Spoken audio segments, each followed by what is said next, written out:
워싱턴 정상회의에 참석하고 금요일 밤늦게 돌아왔습니다.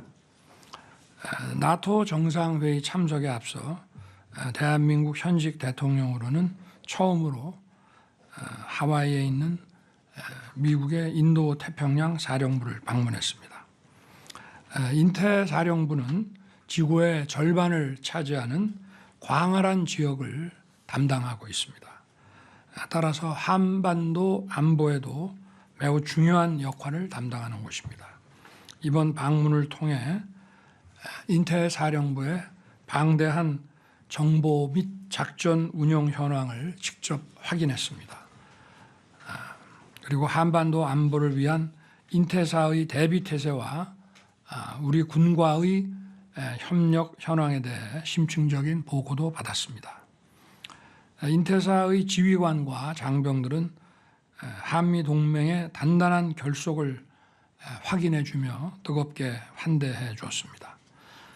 그리고 저는 6.25 참전 용사를 포함해서 6만 개의 유해가 안치된 태평양 국립묘지를 찾아 참배했습니다.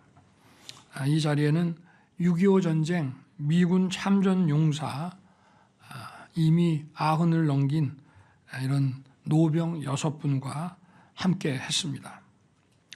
저는 이분들의 헌신과 용기에 감사의 뜻을 전하고 더 든든한 마음으로 나토 정상회의에 참석할 수 있었습니다. 대한민국이 3년 연속 인도 태평양 파트너국의 일원으로 나토 정상회의에 초청된 것은 자유세계의 주요 일원으로서 우리나라가 국제사회에서 차지하는 높은 위상과 함께 대서양과 태평양의 안보가 그 어느 때보다 긴밀하게 연결되어 있음을 보여주는 것입니다. 나토 32개 회원국들은 이번에 워싱턴 정상회의 선언을 통해 불법적인 러북 군사 밀착을 한 목소리로 규탄하고 나토와 인태 국가 간의 협력 필요성을 강조했습니다. 대한민국을 포함하여 일본, 호주, 뉴질랜드의 인태 파트너 4개국도 별도 IP4 회동을 갖고 러북 군사 협력을 규탄하는 강력한 공동 성명을 채택했습니다. 이번 나토 정상회의에서 나토와 인태 파트너국들 간의 협력을 제도화해 나가기로 한 것도 의미 있는 성과입니다. 우선 우크라이나 군 의료 지원과 함께 사이버 안보, 허위 적대 정보를 동원한 하이브리드 위협, AI 기술 분야에 걸친 중점 협력 사업을 추진하기로 했습니다. 또한 저는 미국과 유럽의 주요 싱크탱크가 주최한 나토 퍼블릭 포럼에도 참석했습니다. 규범 기반의 글로벌 질서를 수호하기 위한 가치 공유국 간 연대의 중요성을 강조하고 관련 분야 학자 전문가들과 의견을 나눴습니다. 그리고 저는 나토 정상회의 기간에 12개국 정상 그리고 나토 사무총장과 모두 13차례의 양자회담을 가졌습니다. 특히 저와 미국 바이든 대통령은 한미, 한반도 핵 억제, 핵 작전 지침을 승인하는 공동성명을 채택했습니다. 이 지침을 통해 마침내 한미가 함께하는 일체형 확장 억제 시스템이 공고히 구축되었고 한미 동맹은 명실상부한 핵 기반 동맹으로 확고하게 격상되었습니다.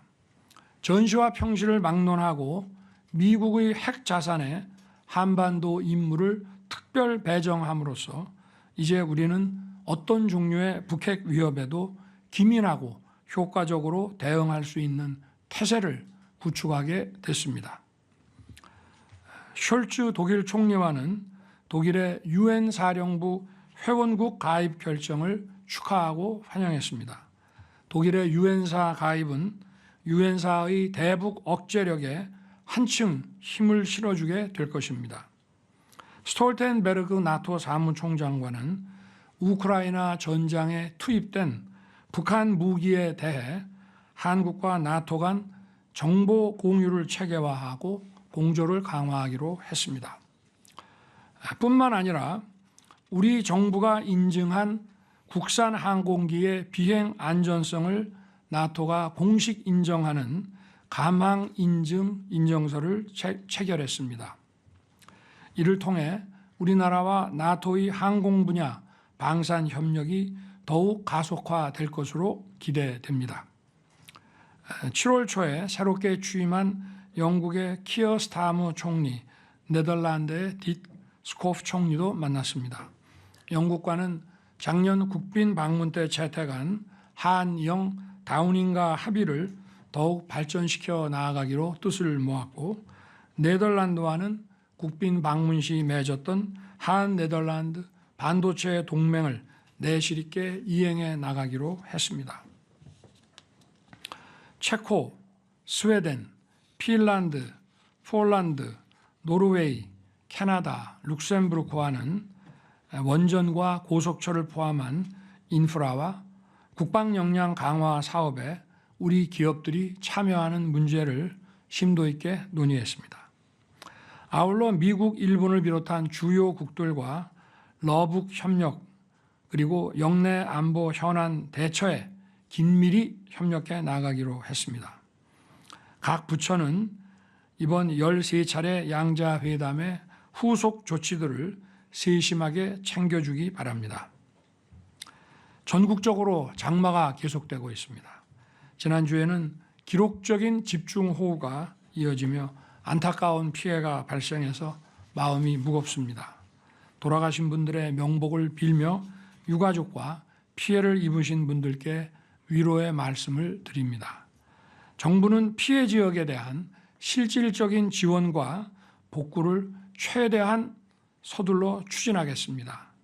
행정안전부를 중심으로 관계기관은 어제 선포된 특별재난지역에 대한 지원 조치를 신속하게 이행하고 피해 주민들께서 조속히 일상으로 돌아가실 수 있도록 피해 복구를 위한 가용 인력과 장비를 총동원해 주기 바랍니다. 이번 주에도 장마 전선의 영향으로 또다시 많은 비가 예상되고 있어 걱정이 큽니다. 재난 대응은 예기치 못한 위협에 맞서는 일입니다. 특히 최근처럼 예측 가능한 수준을 넘어서는 재난이 반복적으로 발생할 때에는 종래 데이터 예측을 넘어서는 조치와 대응 역량 구축이 필요합니다. 첨단 과학기술을 적극 활용하여 재난 예방과 대응의 패러다임을 근본적으로 바꿔나가야 합니다. 모든 부처와 지자체는 훨씬 세밀하고 한 걸음 앞선 정책들을 수립하는 데 역량을 집중해 주기 바랍니다.